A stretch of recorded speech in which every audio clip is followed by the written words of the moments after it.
Hi, good morning, welcome my channel. Sunday routine என்னென்னு பார்க்கலாமா?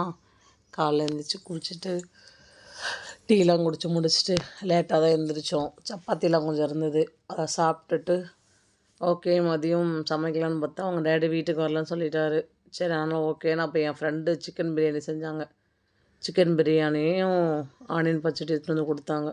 அதை பசங்க என்ன பண்ணுறாங்க பாருங்கள், டிசைன்லாம் பண்ணிவிட்டு அதுக்கப்புறமா ஓகேன்னு சொல்லிட்டு போட்டு சாப்பிட்லான்னு சாப்பிட ஆரம்பித்தா, சாய் சூப்பராக இருக்குமா பிரியாணி ஆகிட்டு செஞ்சது அப்படி சொன்னார். ராகவா அதுக்கு மேலே சூப்பர் சூப்பர்மா, சான்ஸே இல்லைம்மா, சூப்பராக இருக்குமா அப்படின்னு. சரி ஓகேன்னு நானும் சாப்பிட்டு பசங்களும் சாப்பிட்டுட்டே இருந்தோம். அதுக்கப்புறமா சரி ஓகேன்னு திடீர்னு ஃப்ரெண்டு பிரியாணி எடுத்துன்னு வந்து கொடுத்தாங்க.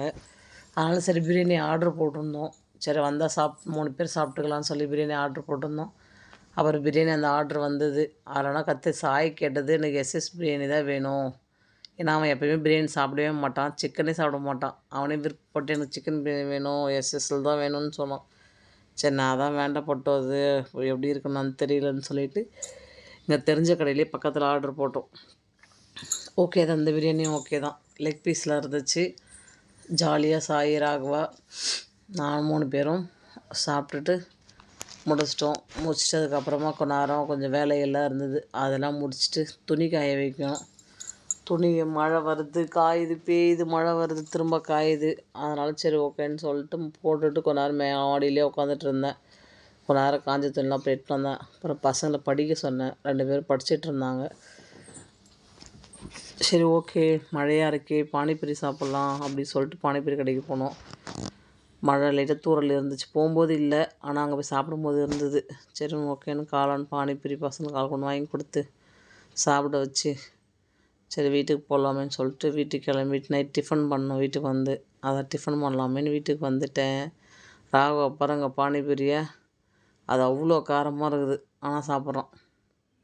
ரசித்து ருசித்து வேறு சாப்பிட்றாரு அவர். அதை மழைக்கிறதுமோ சரி வீட்டுக்கு வந்துட்டு வெங்காயம் தக்காளிலாம் கட் பண்ணிவிட்டு தக்காளி சட்னி செஞ்சுட்டு சாம்பார் வைக்கணும், இட்லி ஊற்றிடலான்னு சொல்லி வெங்காயம் தக்காளிலாம் கட் பண்ணி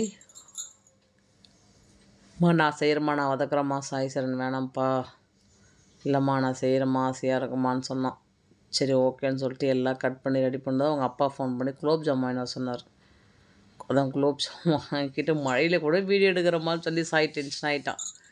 தக்காளி சட்னி வதக்கி முடிச்சாச்சு, அரைச்சிட்டு மாவு ரெடி பண்ணி இட்லியும் ஊற்றியாச்சு. அப்புறம் தக்காளி சட்னி தாளி போட்டு சாம்பார் தாளி போட்டு அப்புறம் அவங்க டேடிக்கு 2 முட்டை இருந்துச்சு, அது 2 ஆஃப் ஆயில் போட்டு எல்லோரும் உட்காந்து ஜாலியாக நல்ல மழைக்கு எதமாக சுட சுட இட்லி, சாம்பார் சூடு, சட்னி எல்லாம் சேர்த்து எல்லோரும் ஷேர் பண்ணி அழகாக சாப்பிட்டுட்டோம். அவ்வளோதான் சண்டே விலாக். ஓகே, நெக்ஸ்ட் வீடியோவில் என்ன மண்டே என்னன்ட்டு பார்க்கலாம். ஓகே ஃப்ரெண்ட்ஸ், என்னோடய சேனலில் புதுசாக பார்த்தீங்கன்னா சப்ஸ்கிரைப் பண்ணுங்கள், லைக் பண்ணுங்கள், கமெண்ட் பண்ணுங்கள் friends. Okay, bye bye, take care, happy Sunday.